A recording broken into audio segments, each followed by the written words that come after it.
Hey guys welcome back to the another video. તો સ્વાગત છે ફરી તમારો આજના આપણા એક નવા મસ્ત મજાના વ્લોગમાં. તો કે સવારે પણ ઠેલો લઈને ખંભે નાખીને નીકળી ગયા હતા બેંક જવા માટે, પણ આ વચમાં એક ડમ્પરવાળો છે ને એક જતો હતો ને કે ટ્રાફિક જોવા દે. અને આપણા બોટાદમાં પાણી વાણી થઈ ગયું હતું વરસાદના કારણે. જ્યાં જવું અહીંયા વરસાદ. પછી તો હું વરસાદને પાર કરીને અમે નીકળી ગયા બેંકે જવા તરફ. અને પછી સીધા અમે આવી ગયા અમારા બેંક એટલે કે બ્રાન્ચ મણપ્પુરમ ફાઇનાન્સ લિમિટેડમાં. ભાઈ હા ને અમારી મણપ્પુરમ બ્રાન્ચના આ છે ભાઈ મેનેજર, જો કે ને BM કહેવાય છે, બ્રાન્ચ મેનેજર. અને અમારા બ્રાન્ચના ABS એટલે કે અસિસ્ટન્ટ બ્રાન્ચ મેનેજર. ભાઈ હવાના પરમાં બ્રાન્ચ ખોલ્યા પહેલાં તો બે એને ફોન જોતો હતો, કારણ કે આખો દી પર ટાઈમ મળે નહીં.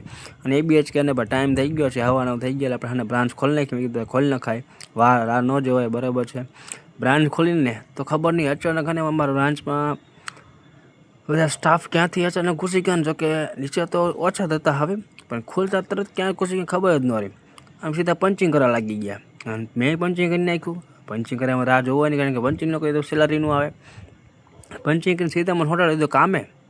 એટલે મેં કીધું ભાઈ આ તો ભાઈ ના ઇન્સાફી હો ભાઈ. પેલી કામ મેં પારું ખરાબ પતાવ્યું ને અમારા ABS છે ને ભાઈ એ પણ કામે લાગી, કારણ કે બેંકમાં હોય તો પછી ભાઈ કામ તો બેંકમાં હોય જ તે, બરાબર. અને ભાઈ 12 વાગ્યા ને તો ખબર નહીં વરસાદ અચાનક ક્યાંથી આમ તૂટી પડ્યો ને કે વાત જવા દે એમ.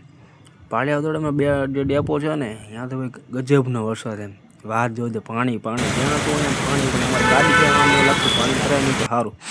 અને પછી ભાઈ 2 વાગ્યા અમને બધાને લાગી હતી ભૂખ, તો પછી અમે બધા બેસી ગયા.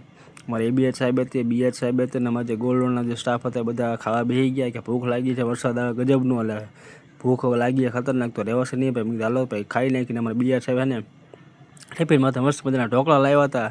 અને અમારે ABS છે ને સિંગ ભજીયા લાવ્યા હતા. જમીન પછી તો અમારા જે ગોલ્ડ લોનના જે સ્ટાફ હતા, શુભમભાઈ તરીકે, એ ભાઈ તો ફોન જોતા હતા.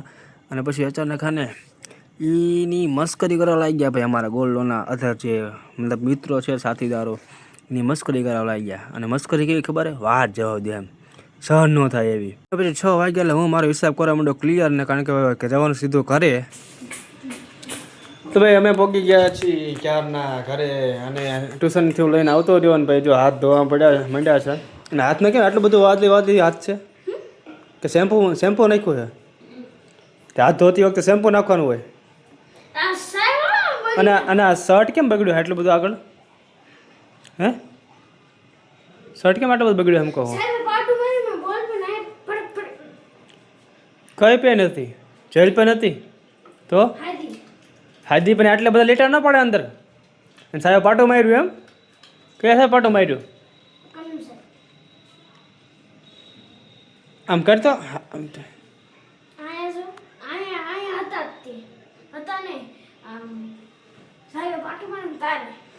કાંઈ કા હાથ ધોવાલ.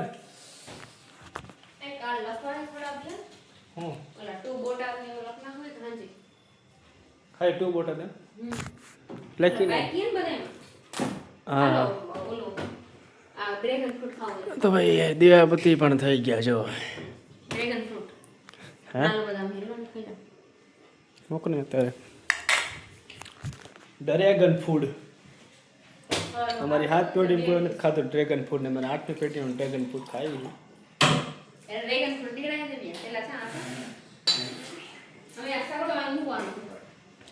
હે તો આ છે ભાઈ ડ્રેગન ફૂડ. 2 કલરના આવે ડ્રેગન ફૂડ. એક આ છે પિંક કલરનું અને એક સફેદ કલરનું ડ્રેગન ફૂડ આવે. અને આ બાજુમાં છે આલુ બદામ. તમે કદાચ ખાધી તો નહીં હોય, જો આને કહેવાય આલુ બદામ. અને ખાધી હોય તો કમેન્ટ કરી કહેજો કે મેં ખાધી હોય.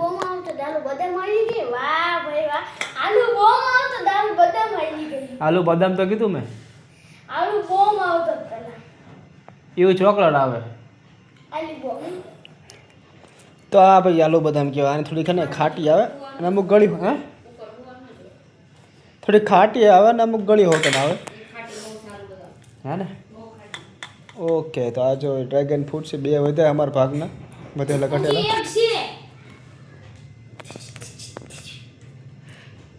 કઈ હવા જ નહીં આવતો આમાં. આવે ખાધું મેરી એક પઠડી ને છે. કયા સ્વાદનો ડ્રેગન ફ્રૂટ છે ખબર નથી પડતી. બધા એમ કે અમે એને આલુ બોમ્બ કેવી નિશાળમાં આલુ બહુ બોમ ખાટી છે. કા આલુ બોમ મજામાં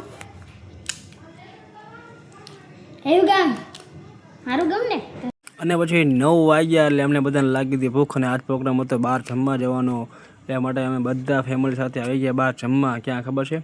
તો મલ્હાર ફેન્સી ઢોસા, સુરતના પ્રખ્યાત કહેવાય ને મલ્હાર ફેન્સી ઢોસા. આ જો નામ તમને બતાવતો હશે, મલ્હાર ફેન્સી ઢોસા. અહીંયા અમે આવી ગયા જમવા માટે. અમે ઓર્ડર તો અમે આપી દીધો અમારો, પણ અમારા ઓર્ડરમાં થોડીક રાહ એટલે અમે વેઇટ કરવો પડે એવું હતું, કારણ કે બનતું હતું વસ્તુ. શું કે ફેન્સી ઢોસા એટલે જો કે ઢોસા તમે ઓર્ડર કર્યા હતા, એ ઢોસા ભાઈ બનતા એટલે અમારે થોડી રાહ જોવી પડે એવું હતું. એટલે ભાઈ અમે તો પછી ને રાહ જોવામાં કહેવાય ને લાગી ગયા. એટલે બેઠા હતા પછી એમ તો શું કરું. અને હું બેઠા પછી ને મેન્યુ જોતો હતો. મા પપ્પા ને મમ્મીને ફોનમાં રીલ જોતા હતા અને હું જોતો મેન્યુ તો મને કંઈ ખબર પડતી નથી. આપણે બે મોબાઈલ માણા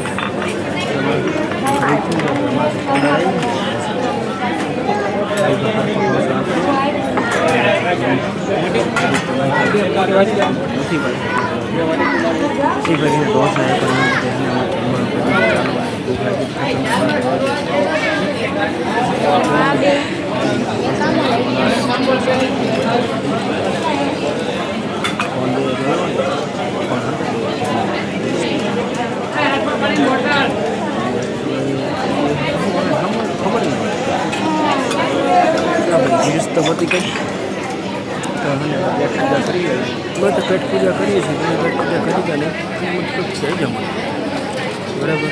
અહીંયા જતા ને અમે જમીએ છીએ સાથે સાથે ફોલો કરતા રહીએ. પછી જ્યાં જમીએ જાજો મળીએ કાલ નવા બ્લોગમાં.